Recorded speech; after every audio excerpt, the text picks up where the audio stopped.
Hello friends, welcome to Sumit Sarkar's English class. বন্ধুসকল আজি আমি শিকিম ইংৰাজী বাক্য কেনেকৈ আমি এফাৰ্মেটিভ সেন্টেন্সক নেগেটিভ বাক্যলৈ ৰূপান্তৰ কৰোঁ। তো ইংৰাজী এটা বাক্য নেগেটিভ মানে নাবোধক বাক্য মানে নহয় আর কি। তো নেগেটিভ করার দুটা নিয়ম আছে।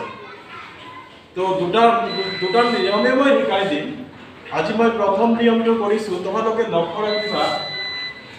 এইটো হৈছে প্ৰথমতে চাবা বাক্যত বি ভাৰ্ব আছে নে নাই। এইটো যেটো বাক্য লিখিছো I like to watch TV. TV মানে টেলিভিশন, যে মই টিভি চাই ভাল পাওঁ। সো আই টু সাবজেক্ট, সাবজেক্টৰ পিছতে কিন্তু বি ভাৰ্ব হৈছে am is are was were এনেকে 24টা বি ভাৰ্ব আছে। কিন্তু তোমালোকে লক্ষ্য ৰাখিবা ইয়াত কিন্তু বি ভাৰ্ব নাই, আছে নাকি? নাই। তো সাবজেক্টৰ পিছতে ডাইৰেক্ট মেইন ভাৰ্ব আছে লাইক। লাইক মানে ভাল পোৱা বা পছন্দ কৰা। তো মই কি পছন্দ কৰো? আই লাইক টু ওয়াচ টিভি। মই টিভি চাই ভাল পাওঁ। তো নেগেটিভ কৰিলে এনেকৈ হ'ব মই টিভি চাই ভাল নাপাওঁ।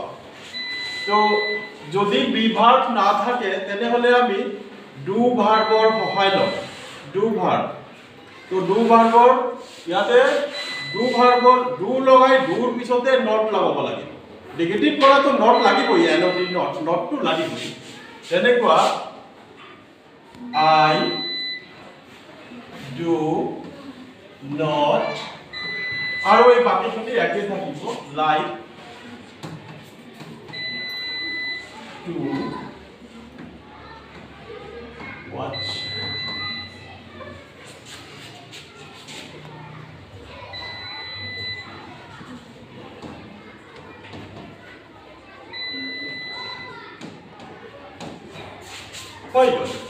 I like to watch TV. I do not like to watch TV.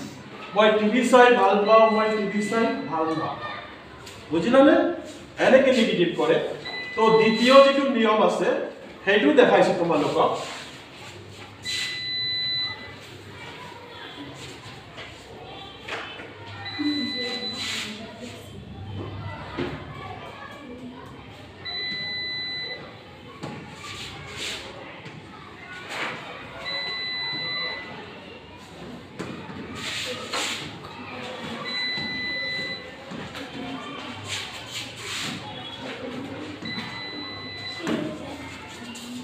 He is a clever boy. Clever মানে চতুৰ, চালাক। তেওঁ এজন চতুৰ ল'ৰা। তো আমি নেগেটিভ কৰিলে তেওঁ এজন চতুৰ ল'ৰা নহয় এনেকৈ হ'ব। কিন্তু ইয়াতে লক্ষ্য ৰাখা, এই কিন্তু 2 নম্বৰ ৰুলছ। ইয়াতে হি টু সাবজেক্ট, হিৰ পিছতে কিন্তু বি ভাৰ্ব আছে ইজ। আৰু মই কৈছো নহয় বি ভাৰ্বৰ পিছতে নট লগালে নেগেটিভ হৈ যাব। আৰ বি ভাৰ্ব না থাকিলে ডু ভাৰ্বৰ সহায় লওঁ, যেটো ইয়াৰ আমি কৰিলো। তো ইয়াত চোৱা একদম সহজ এইটো। হি ইজ নট, এই যে ইজৰ পিছত নট লগালো, হি ইজ নট, আৰু বাকি কথাখিনি ঠিকে থাকিব। হি ইজ নট এ ক্লেভাৰ বয়। একদম 100% শুদ্ধ। এনেকে কৰি আপোনালোকে যিকোনো বাক্য এফাৰ্মেটিভ সেন্টেন্সক নেগেটিভ কৰিব পাৰে। তো আমাৰ আৰু প্ৰেক্টিছ কৰিম, কিন্তু আজি জাষ্ট মই প্ৰথম নিয়ম দুটা দেখালো। পৰৱৰ্তী সময়ত মই আৰু প্ৰেক্টিছ কৰি দেখাই দিম।